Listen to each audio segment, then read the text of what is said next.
Can you regrow leeks you bought from the supermarket? The answer is, of course you can.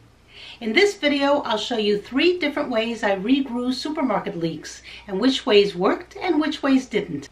Let's start with the leeks. I got these leeks to make potato leek soup, and I noticed the leeks got really expensive in the supermarket, and I wondered, can I regrow these? So I planted them 3 different ways: in water, in soil in a container, and in the garden. Let's start with when they first came from the supermarket.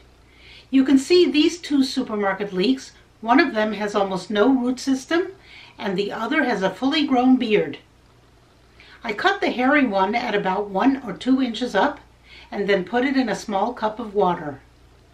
The clean-shaven one got the same treatment. You'll notice that one of the leeks has a lot of roots, the other not so much. Which do you think did better?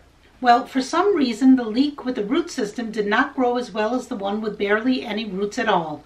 Now, for this bunch I bought, I wasn't going to cook them right away, so I put the whole bunch, still with the rubber band around them, in a container of water. Here it is the very next day, and already you can see some growth. Here is where it came cut from the supermarket, and here you can see the new growth in just 1 day. Normally I put these in the refrigerator, but I decided to stick the whole bunch in water without cutting it. The roots look somewhere between the other 2 leeks, not clean shaven, but not heavily bearded either. Let's have a look at the other 2 leeks sitting in the cups of water. And here you can see the growth on these 24 hours later. This is the bearded guy, and here's the clean shaven one. At this point, it looks like the bearded one is healthier looking and growing faster. But the ending is quite different, I'm afraid, as you'll soon see. Okay, it's 2 days later. So these have been sitting in water for 3 days, and I'm ready to use the leeks to make soup. I cut off the ends, as you see here, and I'm going to transplant these into the garden. Let's have a quick look at the leeks in the cups of water. It's also day 3 for these.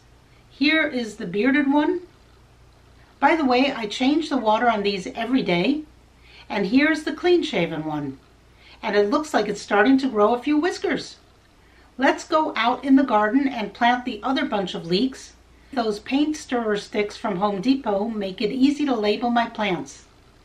And I can dig a hole with them at the same time. What a great tool.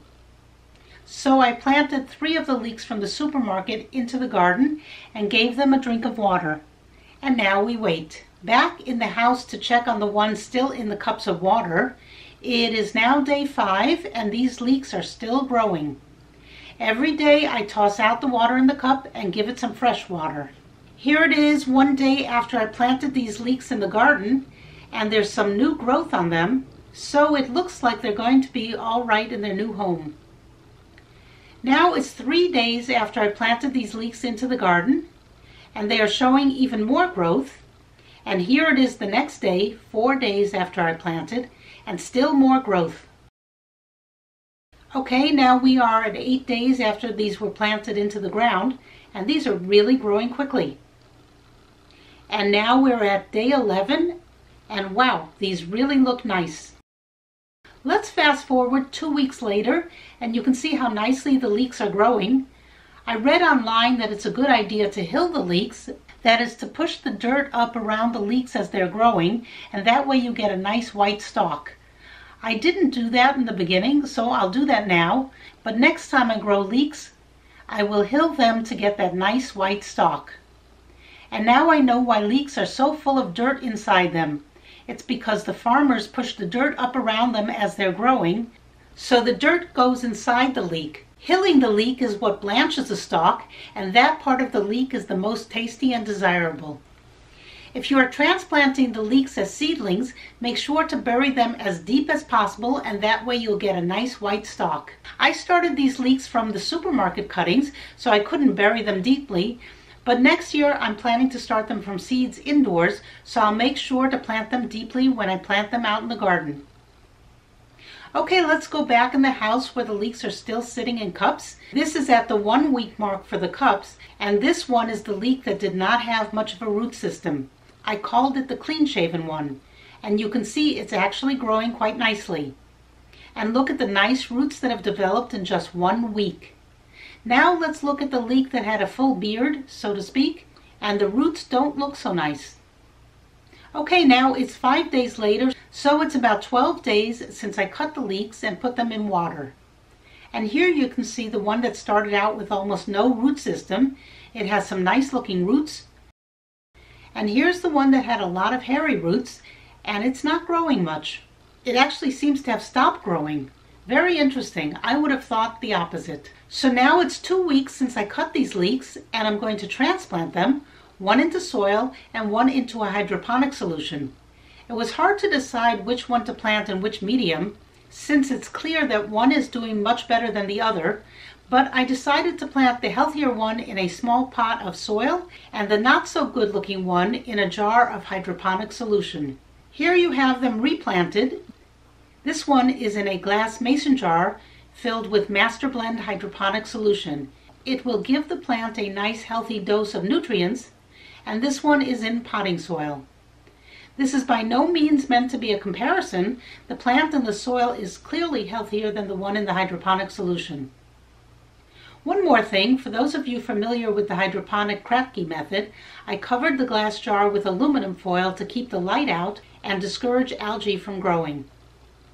These leeks are now about 3 weeks old and not doing anywhere near as nicely as the ones that were planted straight into the garden. So I'm going to take these out to the garden, dig 2 holes, and see if they can find a new life out there. Here we are out in the garden, and I'm going to plant the 2 indoor leeks next to their 3 brothers that have been happily growing outside. I dug 2 holes, and both indoor plants went in. Here you can see the leek that started out clean shaven with barely any roots. Look at the beautiful roots it developed in the pot of soil. The other leek never seemed to grow much after the first week. I dug holes in the raised garden as deep as I could so that I could plant these deep into the bed. As I mentioned before, this is preferable for leeks so that you get a nice white stalk. And then you're supposed to push dirt all around the plant. They call it hilling the leeks, and that way the sun doesn't reach that part of the plant, thereby blanching it. Here you can see I buried the plant as deep as I could, and I pushed dirt all around it, and now I'm pushing dirt all around the other leeks, which is what I should have been doing all along. And so all the leeks ended up in the raised garden bed, and they will stay there until ready to be harvested. I see more potato leek soup on the menu. These are also delicious in a stir fry. I hope you enjoyed this video on regrowing supermarket leeks. Thank you for watching. Bye!